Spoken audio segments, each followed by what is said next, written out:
दैवी संपद याद करवाई होगी आपको, देववाणी जी ने याद करवाया। अभयम सत्व संशुद्धिर, बोलिए, ज्ञान योग व्यवस्थिति, दानम दमश्च यज्ञश्च स्वाध्यायस्तप आर्जवम, अहिंसा सत्यमक्रोध त्यागः शान्तिरपैशुनम, दया भूतेष्वलोलुप्त्वं मार्दवं ह्रीरचापलम्, तेज क्षमा धृति शौचम अद्रोहो नातिमानिता, भवन्ति संपदम दैवीम अभिजातस्य भारत। इसमें जो लास्ट में आया ना, नातिमानिता, इसमें 26 गुणों की चर्चा की है, अभयम से लेकर के नातिमानिता तक। अभयम, सत्व संशुद्धि, ज्ञान, योग व्यवस्थिति, ऐसे। तो लास्ट वाला जो है वो शब्द है नातिमानिता, न अतिमानिता। अतिमानिता मतलब अहंकार, न अतिमानिता मतलब अहंकार का अभाव। 25 के 25 गुण हैं व्यक्ति में, लेकिन लास्ट में ये आ गया कि मेरे अंदर 25 गुण हैं इसलिए मैं स्पेशल हूं। तो 25 के 25 गुण बेकार। रावण के साथ यही तो हुआ था। बहुत अच्छा विद्वान था, बहुत बड़ा बलवान था, बहुत बड़ा धनवान था, सारी क्वालिटी थी, बस एक बुरी चीज आ गई, अहंकार, तो सबको जीरो कर दिया उसने। यहां भी वही बताया है कि गुरु की सेवा करें, ये अपने आप में बहुत बड़ी भक्ति है, लेकिन उसमें शर्त यही है कि वो भक्ति अमान होनी चाहिए, अहंकार से रहित होकर के करना चाहिए। हम किसी को दान देते हैं तो अगले लेने वाले व्यक्ति के मन में उसका जो अपना स्वाभिमान है उसको ठेस नहीं लगनी चाहिए। ऐसे तरीके से हम दान दें कि उसका आत्मगौरव भी बना रहे। कई बार हम अपने नौकरों को या जो हमारे पास मांगने आते हैं उन लोगों को देते तो हैं, लेकिन उनको ये रियलाइज करवाते हैं कि हम बड़े हैं और आप छोटे हैं, आप लेने वाले हैं। ये ठीक नहीं है। उस व्यक्ति के आत्मसम्मान को ठेस नहीं लगनी चाहिए। जैसे हम अपने बच्चों को देते हैं तो हम सोचते हैं इनका राइट है हमारे ऊपर, और बहुत प्रीति पूर्वक देते हैं, और उनको दे करके ये जताते नहीं है कि हमने कोई एहसान किया। ऐसे ही जब हम अपने किसी नौकर को या और किसी नीडी व्यक्ति को, या कहीं अच्छा कार्य हो रहा है, जैसे मान लो पतंजलि योगपीठ में बहुत बड़ा कार्य हो रहा है या अन्यत्र कहीं हो रहा है, वहां जब दान दें तो हमें ये सोचना चाहिए कि ये तो पहले से ही भगवान करवा रहे थे, मेरा सौभाग्य है कि मेरा भी इसमें नाम आ गया, मैंने भी एक आहुति डाल दी। देखो भगवान ना बहुत तरीके से अपनी सृष्टि को चलाते हैं। पतंजलि योगपीठ भी उसमें से एक है, अन्य भी बहुत सारे ऐसे साधु संत हैं, आश्रम हैं, उनका कार्य करने का तरीका अलग अलग होता है, सबका एक जैसा नहीं होता है। तो वहां पर जब कहीं हम अपनी फिजिकली सेवा दें, या हम पैसे के माध्यम से दें, या मेंटली दें, जैसे भी दें, देने के बाद ये मन में नहीं आना चाहिए कि मैंने कुछ किया। ये आना चाहिए कि मेरा सौभाग्य है कि मुझे अवसर मिल गया। आपके नौकर का भी अपना एक जीवन है, आप नहीं देंगे तो वो थोड़े पैसे में भी बड़े स्वाभिमान और सम्मान के साथ जी सकता है। हमने दिए, ये हमारा सौभाग्य, वो उसी के हिस्से का था, हमारा नहीं था। अच्छा है उसने अपना हिस्सा हमारे से ले लिया, नहीं तो हमारे ऊपर ऋण रहता उसका। ऐसी भावना जब आती है, क्योंकि धन तो सारा ईश्वर का है, किसी का भी नहीं है, हमारा भी नहीं है, किसी दूसरे तीसरे चौथे किसी व्यक्ति का नहीं है। यहाँ जो कुछ भी है सृष्टि में, हम खाली हाथ आए थे, हमें यहाँ आकर के मिला है। ठीक है, हमने पुरुषार्थ तो किया है, ये तो ठीक बात है, पर पुरुषार्थ करके भी सबको नहीं मिलता है। जिसको भगवान जी देना चाहते हैं, जो पात्र है, उसी को मिलता है। तो अब हमारे पास से भी जब कोई ले रहा है तो वो उसी का हक था, तो वो हमारे से लेकर हमें उऋण कर रहा है, हमारे ऊपर ऋण था उसका। तो फिर अपने मन में ये भक्ति है, ये भक्ति हो जाएगी, फिर हमारे मन में उसका अहंकार का संस्कार नहीं बनेगा। तो ये भी तीसरा है। हम किसी की थोड़ी बहुत भी हेल्प कर सकते हैं तो फिर ये सोचना चाहिए कि ऋण था इसका मेरे ऊपर, ने कर दिया। और छोटी छोटी सहायता कर सकते हैं हम। कहीं जा रहे हैं, आप बैठे हैं, मेट्रो ट्रेन में बैठे हैं, कोई दूसरा व्यक्ति आया, उसके पैर में दर्द है या बुजुर्ग है, आपने अपनी सीट दे दी, तो ये भी तो थोड़ा दान ही है ना, छोटा सा दान है। तो ये उसको बिठा के हमारे मन में संतुष्टि होती है कि मैंने एक पुण्य का काम किया, अच्छा लगता है अपने आप। खाना खाने लगे, उसी समय कोई मांगने के लिए आ गया और आप भी भूखे ही थे, आपने अपना खाना उसको दे दिया, ये मांग रहा है तो भाई ये भूखा ही है। उसको देने के बाद अपने मन को ज्यादा प्रसन्नता मिलती है, खाने से कम प्रसन्नता मिलती। दो स्थितियां, एक तो हम कहें कि भाई मैं भी भूखा ही हूँ, पहले मुझे खाने दो, तो फिर हम खा तो लेंगे खाना तो, लेकिन प्रसन्नता नहीं मिलेगी। और दूसरी सिचुएशन ये है कि चलो कोई नहीं, मैं तो रोज ही खाता हूँ, इसने पता नहीं 2 दिन से खाया नहीं खाया, आज इसको दे देते हैं, हम शाम को खा लेंगे।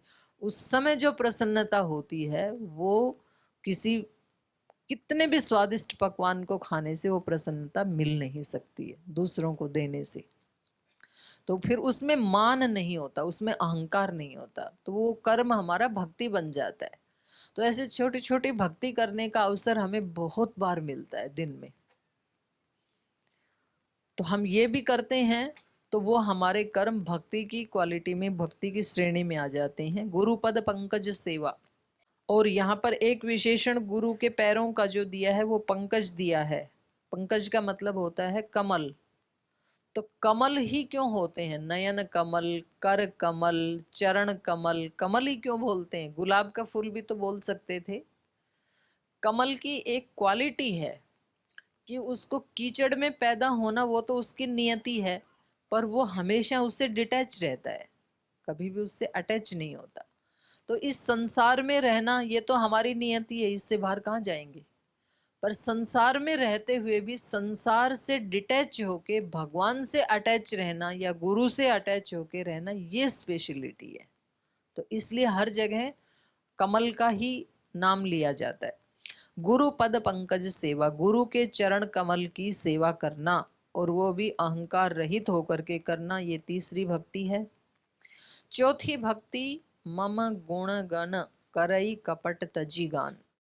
चौथा ऑप्शन श्री राम बता रहे माता शबरी को, मम गुण गण, मेरे जो बहुत सारे गुण हैं, भगवान के बहुत सारे गुण, अनंत गुण हैं, क्योंकि भगवान अनंत, उसके गुण भी अनंत। हरि अनंत, हरि कथा अनंता। तो अनंत गुण हैं, उनको कपट तजी गान करई, उन्हीं का गान करो, उन्हीं को दोहराओ, उन्हीं का चिंतन मनन करो, लेकिन कैसे करें?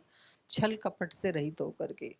मनुष्य तो इतना चालाक हो गया आज का, वो भक्ति भी कपट पूर्वक करता है, छल पूर्वक करता है, भगवान के साथ भी मौस करता है। इतना आप बिजनेस में फायदा करा दो, 50% आपका, 50 हमारा। सच्ची में तिरुपति में तो ऐसे ही चलता है। तिरुपति मंदिर में जो जाते हैं ना, कुछ लोग जाते हैं, तो उन जाने वालों ने खुद बताया, बोल जी हम तो ऐसे पहले डील कर देते हैं भगवान विष्णु जी के साथ कि जितना प्रॉफिट कराओगे 50% आपका, 50 हमारा। उनको बहुत अच्छी बात है, भगवान को भी आपने छोड़ा नहीं। तो यहाँ पर श्री राम कह रहे हैं मेरे गुणों का गान करें, लेकिन छल कपट को छोड़ करके। करई कपट तजी गान, क्योंकि जैसी हम जिसकी स्तुति करते हैं उससे हमारी प्रीति हो जाती है। भगवान की स्तुति करेंगे तो भगवान से प्रीति हो जाएगी, गुरु की स्तुति करेंगे तो गुरु से प्रीति हो जाएगी, किसी मनुष्य की स्तुति करेंगे तो मनुष्य से प्रीति हो जाएगी। जब किन्हीं दो युवक युवतियों का आपस में संबंध होता है तो कहाँ से स्टार्ट होता है? स्तुति से स्टार्ट होता है। वो कहेंगे आपके बाल इतने अच्छे हैं, आपका चेहरा इतना अच्छा है, आपका बोलने का तरीका इतना अच्छा है, आपका चलने का तरीका इतना अच्छा है, आपका बिहेव इतना अच्छा। ये क्या है? स्तुति तो है। और इसको सुन करके अगला व्यक्ति बिल्कुल ढेर हो जाता है, फंस जाता है। तो दोनों दोनों की स्तुति करते हैं, और जब दोनों का संबंध हो गया, भैया पक्का अब साथ ही रहना है, फिर दोष ढूंढने शुरू करते हैं। आपकी ये चीजें तो ठीक हैं, लेकिन ये कपड़ों को ऐसे फेंक देते हो, ये गलत बात है। बोल ठीक है, कपड़ा ही तो फेंका है ना, आपकी और चीजें तो ठीक है, लेकिन मेरी छोटी सी किसी त्रुटि को लेके चक चक करती रहती हो, ये गलत बात है। फिर वो मतलब दूसरे ट्रैक पे चल पड़ता है जीवन। और फिर तो ऐसे हो जाता है कि ठीक है, अब एक छत के साथ आजीवन दो शत्रुओं को साथ ही रहना है, डील हो जाती है भाई, और कैसे रहेंगे। तो यहां पर ये कह रहे हैं कि भगवान की भक्ति कैसे करनी है, छल कपट से रहित होकर के, क्योंकि भगवान की स्तुति करेंगे तो भगवान से प्रीति हो जाती है, जिसकी स्तुति करते हैं उससे प्रीति हो जाती है। तो ये भी एक ऑप्शन है। मंत्र जाप मम दृढ़ विश्वासा, मंत्र का जाप करो और भगवान में दृढ़ विश्वास होना चाहिए। विश्वास तो सभी को होता है, दृढ़ विश्वास केवल भक्तों को होता है। दृढ़ विश्वास था मीराबाई को, दृढ़ विश्वास था शबरी को कि जरूर आएंगे। दूसरे लोग कहते थे पागल हो गए हो क्या आप, इतने इतने विद्वानों को, योगियों को मिले नहीं आज तक, आपको मिलेंगे? बोले हाँ बिल्कुल मिलेंगे। दृढ़ विश्वास। मेरे तो गिरिधर गोपाल, ये तो सब बोलते हैं हे प्रभु तू ही है मेरा और कोई नहीं है। मेरे तो गिरिधर गोपाल, इतनी लाइन तो सब बोलते हैं, दूसरों ना कोई, ये केवल मीरा बोलती है, हम नहीं बोलते। हम कहते हैं आप हमारे हो, पर उसके साथ साथ जो ये फ्रेंड हैं, रिश्तेदार हैं, ये भी मेरे ही हैं, संसार भी मेरा है, आप भी हो। तो मीरा बोलती थी नहीं दूसरों ना कोई, आपके सिवाय और कोई नहीं है। तो ये दृढ़ विश्वास था उनको। पंचम भजन सुवेद प्रकाशा, ऐसा जो भजन और मंत्र जाप, ऐसा चिंतन मनन जब निरंतर चल रहा होता है चित्त में, तो उससे वेद प्रकाशा, वेद का मतलब है ज्ञान, ज्ञान का प्रकाश अपने चित्त में होने लगता है। फिर मंत्र जाप कौन सा है, ओम ओम बोलें या गायत्री मंत्र बोलें या नमः शिवाय बोलें, इस मंत्र की बात कही जा रही है क्या?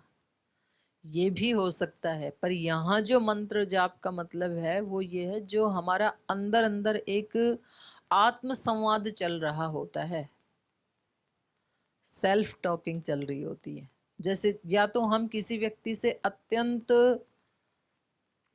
राग करते हैं तो उसका चिंतन बार बार चल रहा होता है, या किसी व्यक्ति से अत्यंत द्वेष करते हैं उसका चिंतन बार बार चल रहा होता है हमारे हृदय में, वो जाप है। तज्जपस तदर्थ भावनम, ऐसे आया योग दर्शन में। और उसी का फल होता है हमारा जीवन। बिना चाहे भी कोई ना कोई चिंतन निरंतर हमारे चित्त में चल रहा होता है और उसका फल हमारा जीवन होता है। चिंतन अच्छा चल रहा है यदि मैत्री करुणा मुदिता का, तो निश्चित रूप से जीवन में संतोष आएगा, प्रसन्नता आएगी, खुशी आएगी। और अंदर अंदर से चिंतन यदि तनाव का चल रहा है, स्ट्रेस का चल रहा है, चिंता का चल रहा है, तो उसका फल आएगा रोग। इसका नाम है मंत्र जाप। तो मंत्र जाप का मतलब है हमें जो हमारे आत्म संवाद चल रहे हैं, जो अंदर अंदर से चिंतन चल रहा है, उसको चेंज करना है। छठ दमशील विरति बहुकर्मा निरत निरंतर सज्जन धर्मा। छठा ऑप्शन है, छठी प्रकार की भक्ति है दम, शील और विरति बहुकर्मा। दम का मतलब होता है इंद्रियों का दमन, और जो व्यक्ति अपने ऊपर दमन, अपना दमन नहीं कर पाता है, वो दूसरों को ज्यादा दमन करना चाहता है। ये भी पहचान है। जिसका अपने ऊपर कंट्रोल नहीं है वो अपने पूरे परिवार को कंट्रोल करना चाहता है। जिसका अपने ऊपर कंट्रोल है वो दूसरों के ऊपर बिना कंट्रोल किए ही कंट्रोल कर लेता है। जैसे परम पूज्य गुरुदेव हैं, जैसे कल राजस्थान जाना हुआ तो सुबह तो वही 3:30 उठ जाते हैं, तो अपना योग ग्राम में सब कार्य करके योग शिविर आदि कर करा के और निकल गए थे वहां से 7:30।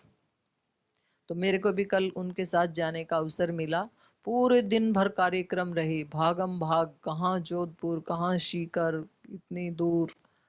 और फिर रात को हम सुबह यहाँ आकर के पहुंचे हैं 4 बजे, और महाराज जी स्नान करके पूजा करके फिर से 4:45 दौड़ते हुए आ गए आपके बीच में, पूरी रात चल करके।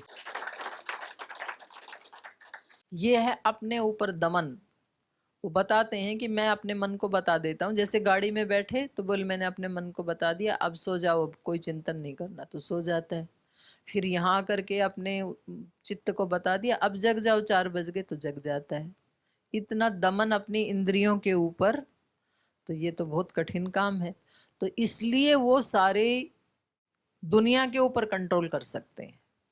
आज उन्होंने करोड़ों करोड़ों लोगों के ऊपर इसलिए कंट्रोल किया क्योंकि अपने ऊपर कंट्रोल है, अपनी इंद्रियों पे कंट्रोल है, अपनी वाणी पे कंट्रोल है, अपने शरीर पे कंट्रोल है।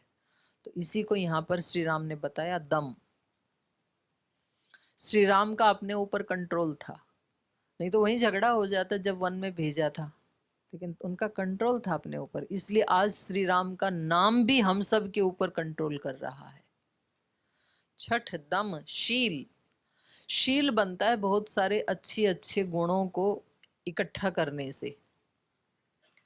व्यक्ति का स्वभाव, व्यक्ति का विचार, व्यक्ति की भावनाएं, व्यक्ति के कर्म, व्यक्ति का बिहेव, व्यक्ति की सेवा, इन सब को मिला करके व्यक्ति का स्वभाव बनता है, उसको कहते हैं शील।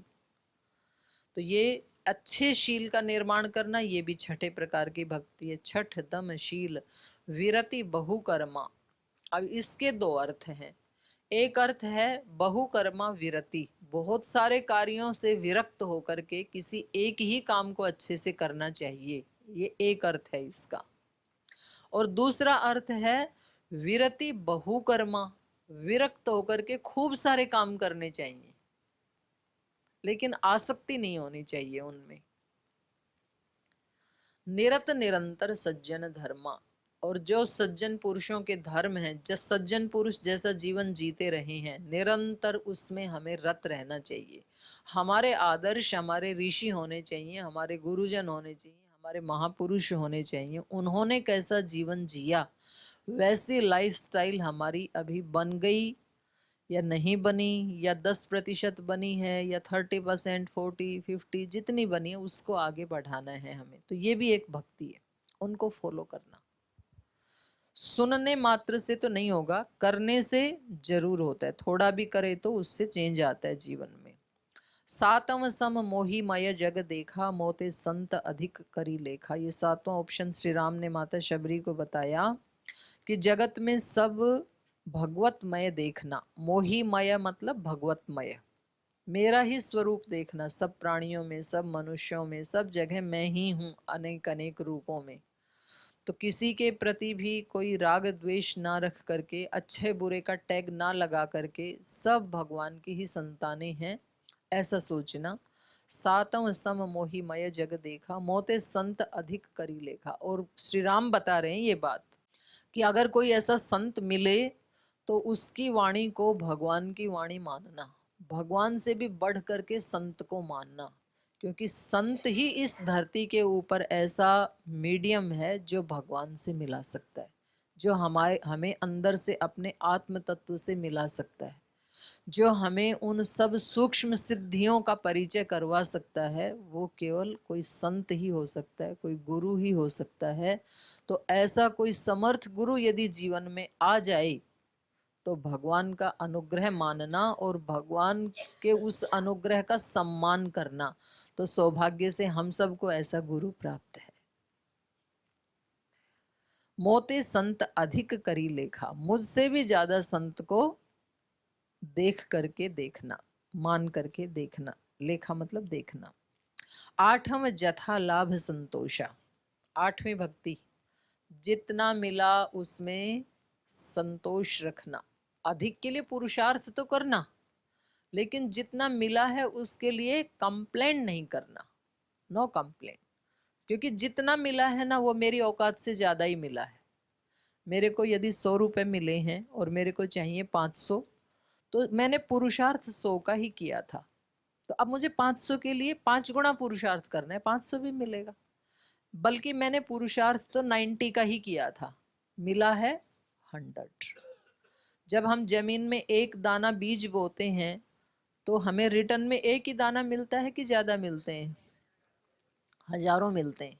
तो ये प्रकृति का रूल है, हम जितना करते हैं उससे हजारों गुना ज्यादा हमें मिलता है। जितना हमने किसी के लिए पुण्य किया था, उतना दूसरों ने हमारे लिए सिंपैथी की। जितनी हमने दूसरे की सेवा की उतना वो हमारे प्रति ग्रेटफुल है। नहीं तो हम ऐसे करते हैं कि सारे परिवार को मेरा ध्यान रखना चाहिए, पर परिवार का हमने कितना ध्यान रखा है? हमने जितना रखा है उससे 10 गुना ज्यादा वो हमारा रखेंगे। तो इसको कहा है जथा लाभ संतोषा। जितना किसी से प्रेम मिल गया तो समझ लो हमने उतना ही किया था उसके लिए। नहीं तो व्यक्ति की शिकायत रहती है कि मेरे को प्रेम कम मिला, मेरे को सम्मान कम मिला, मेरे को सैलरी कम मिली, मेरे को बोनस कम मिला, अवार्ड कम मिला। कम नहीं मिला, हमने किया ही इतना ही था, ज्यादा चाहिए तो और ज्यादा करेंगे। तो no complaint, no demand. Demand भी नहीं करनी चाहिए भगवान के सामने। ये एक संत हुए हैं, कर्नाटक में थे, बहुत बड़े संत। उन्होंने अपनी इच्छा से अपने शरीर को छोड़ा, तो उनके जीवन के ये वाक्य थे ये। हमने एक बार उनसे पूछा कि महाराज जी अपने जीवन का सार बताइए, तो उन्होंने यही शब्द बोले, no complaint, no demand, no judgment. 3 शब्द बोले, उनके जीवन का सारांश था ये। जज मत करो कभी, कितना कम कितना ज्यादा मेरे को मिला, ये ठीक है या गलत है। भगवान ने जो दिया है उसके ऊपर विश्वास रखो, बिल्कुल ठीक दिया है। 8वां जथा लाभ संतोषा, सपने हु नहीं देखई पर दोषा। दूसरों के दोषों को नहीं देखना चाहिए, क्योंकि उससे अपनी हानि होती है। सपने में भी नहीं देखना चाहिए। जगते हुए नहीं देखेंगे तो सपने में भी नहीं दिखेंगे, जगते हुए देखेंगे तो सपने में जरूर वही दिखेंगे। तो इसलिए प्रैक्टिस सपने की नहीं, जागृत अवस्था की करनी है। करेंगे भी क्या हम दूसरे के दोष देख करके? फायदा क्या होगा? अपने ही बहुत सारे हैं, उनको ही हटाने में अभी तो पुरुषार्थ करना है। तो दूसरे के दोष नहीं देखना, हो सके तो दूसरे के गुण देखना चाहिए। व्यक्ति को बाकी सब चीजों में तो शिकायत होती है। तो हमारे एक सन्यासी हैं, वो बोलते हैं दीदी एक जगह किसी भी मनुष्य को शिकायत नहीं है कि कम मिला, वो है बुद्धि। बुद्धि में सबको ये लगता है मेरे पास सबसे ज्यादा है, मेरे जितनी किसी के पास नहीं है। बाकी सब जगह शिकायत होती है कि मुझे कम मिला। तो ये है जथा लाभ संतोषा, सपने हु नहीं देखई पर दोषा। दूसरों के दोष नहीं देखना। 9वां सरल सब सन छल हीना। 9वें प्रकार की भक्ति है सरल होना, रिजु होना, अर्जुन की तरह से। अर्जुन को भगवान की कृपा से भगवान का भी दर्शन और खुद का भी साक्षात्कार कैसे हुआ? क्योंकि वो सरल थे। जैसा उनके मन में था वैसा ही अपने गुरु के सामने बता दिया। नहीं तो वो ये भी तो कह सकते थे जी मेरे तो हाथ पैर कांप रहे हैं, कहीं तो आईसीयू में लेके चलो मेरे को, मुझे नहीं पता क्या हो गया। ऐसे नहीं बोला। वो बोले मुझे मोह उत्पन्न हो गया आपने लोगों को देख करके, युद्ध करने की इच्छा नहीं हो रही है। तो ये सरलता है। हम सरल नहीं होते, तो कम से कम दूसरों के संसार के सामने सरल हो तो बहुत अच्छी बात है। पर वहां यदि आप कहो जी वो व्यवहार अलग प्रकार का है, उनके साथ सरल नहीं हो सकते, तो कम से कम अपने गुरु के प्रति और भगवान के प्रति और अपने आप के प्रति तो सरल जरूर रहना चाहिए व्यक्ति को। अपने आप के सामने जरूर रिजु रहना चाहिए कि मैं कैसा हूं, और अपने गुरु के सामने और वैद्य के सामने और भगवान के सामने।